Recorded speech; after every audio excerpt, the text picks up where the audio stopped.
मसीह का प्यारा वचन, ये है वचन प्यारा। परमेश्वर के धन्य नाम की महिमा हो। प्रभात मनन के 17,989 में आप सभी का बहुत ही विनम्रता के साथ स्वागत करता हूँ। आइए आज के मनन के लिए हम पढ़ते हैं इब्रानी अध्याय 9 पद 27। और जैसे मनुष्यों के लिए एक बार मरना और उसके बाद न्याय का होना नियुक्त है, मृत्यु इस संसार में गरीब से लेकर अमीर तक सबको डर से इंतजार करने वाली एक सार्वजनिक सच्चाई। मृत्यु शब्द को परमेश्वर के वचन में हम सबसे पहले उत्पत्ति 2:17 में देखते हैं। परमेश्वर ने आदि मानव आदम और हवा से यह कहा कि उनके द्वारा मना किया गया भलाई और बुराई की जानकारी देने वाला वृक्ष का फल खाने से मनुष्य को मृत्यु नामक विपत्ति का सामना करना पड़ेगा। परंतु परमेश्वर ने आदम और हवा से जिस मृत्यु का जिक्र किया था, वो मृत्यु प्राथमिक रूप में शरीर की मृत्यु नहीं थी, जिसको आज मनुष्य आमतौर पर मृत्यु समझते हैं। परमेश्वर ने जिस मृत्यु का जिक्र आदम और हवा से किया था, वो मृत्यु परमेश्वर से आदम और हवा के दूर हो जाना था। उत्पत्ति अध्याय 3 पद 23 और 24। शरीर की मृत्यु वास्तव में पाप के कारण परमेश्वर से दूर हो जाने की अवस्था के परिणाम स्वरूप मनुष्य पर आई हुई एक अन्य विपत्ति है। बाइबल में खास करके 3 प्रकार की मृत्यु का जिक्र है। पहली मृत्यु उत्पत्ति 2:17। इसे पहली मृत्यु इसलिए कहते हैं क्योंकि दूसरी मृत्यु का भी जिक्र हम वचन में देखते हैं। दूसरा, शरीर की मृत्यु उत्पत्ति 50:26। शरीर से प्राण और आत्मा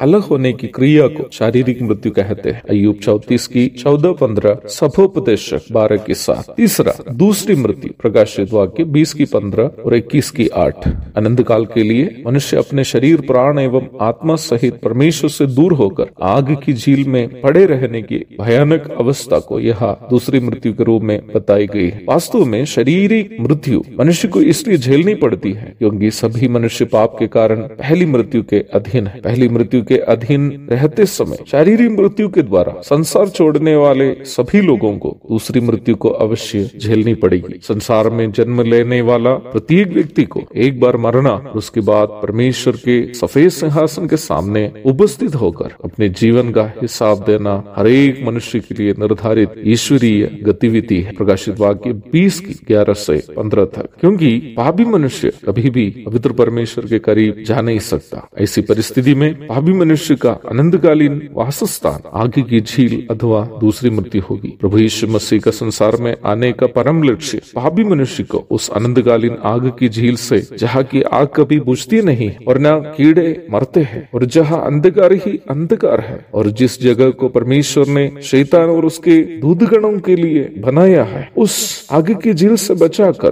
परमेश्वर के साथ दोबारा संबंध में लाना है। प्रभु यीशु मसीह इसलिए आया है कि मनुष्य इस भयानक पाप और उसके परिणाम से बच जाए, अनंत काल उसके सृष्टिकर्ता परमेश्वर के साथ जीवन व्यापन करे, परमेश्वर की संगति का आनंद अनुभव कर सके। आज सुबह मुझे सुनने वाले कोई ऐसा भाई बहन अब तक इस भयानक पाप के परिणाम अनंतकालीन आग की झील से बचने हेतु यीशु मसीह को उद्धारकर्ता और प्रभु के रूप में ग्रहण नहीं किया हो, वक्त नहीं गवाइए, अपने पाप को कबूल कीजिए और प्रभु यीशु मसीह को अपने उद्धारकर्ता और प्रभु के रूप में ग्रहण कीजिए। उनकी मृत्यु और पुनरुत्थान को, आपके लिए हुई मृत्यु और पुनरुत्थान के रूप में स्वीकार करके उद्धार प्राप्त कीजिए। उसके लिए प्रभु आपकी मदद और सहायता करे। आमीन।